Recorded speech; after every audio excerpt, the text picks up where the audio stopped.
বর্তমান সরকার আগামী ফেব্রুয়ারি 2026-এ জাতীয় নির্বাচনের ঘোষণা প্রদান করেছেন। এই নির্বাচনে সশস্ত্র বাহিনীর প্রতিটি সদস্যের ভূমিকা হবে অত্যন্ত গুরুত্বপূর্ণ।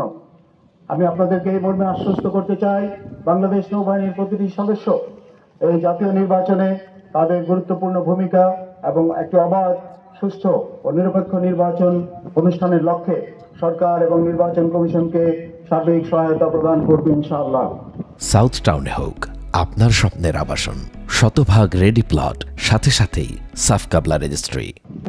চট্টগ্রাম বন্দরের নিউ মরিন কন্টেইনার টার্মিনাল পরিচালনার দায়িত্ব চট্টগ্রাম ড্রাই ডক লিমিটেডের উপর সরকার ন্যস্ত করেছে এবং অতি অল্প সময়ের মধ্যে কন্টেইনার হ্যান্ডলিং এর সংখ্যা উল্লেখযোগ্য হারে বৃদ্ধি পেয়েছে। এতে গতিশীলতা এসেছে আমাদের সামগ্রিক অর্থনীতিতে।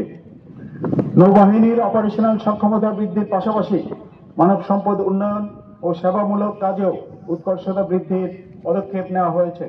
স্বাধীনতা পরবর্তী সময়ে দেশের বিস্তৃত সমুদ্র অঞ্চলের সার্বভৌমত্ব ও সমুদ্র সম্পদ রক্ষায় শুধুমাত্র দুটি টহল জাহাজ পদ্মা ও পলাশ নিয়ে যে নৌবাহিনীর যাত্রা শুরু হয়েছিল, আজ তা একটি গর্বিত ত্রিমাত্রিক নৌবাহিনীতে পরিণত হয়েছে।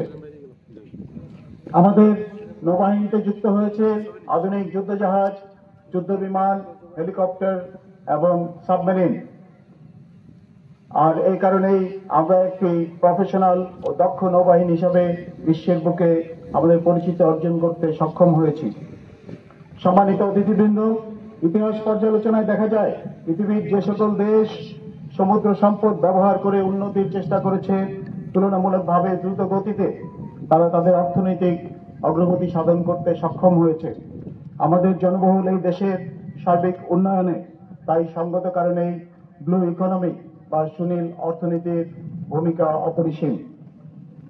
স্বাধীনতার পর হতে আমাদের বিস্তৃত সমুদ্র এলাকায় সার্বভৌমত্ব রক্ষার পাশাপাশি বিপুল সমুদ্র সম্পদের সুরক্ষায় বাংলাদেশ নৌবাহিনী মেরিটাইম গার্ডিয়ান হিসাবে কাজ করে যাচ্ছে। বর্তমানে আমাদের নৌবাহিনীর সক্ষমতা বৃদ্ধির অংশ হিসেবে আধুনিক যুদ্ধজাহাজ, যুদ্ধ সরঞ্জাম ও প্রযুক্তি সংযোজনের প্রচেষ্টা অব্যাহত রয়েছে।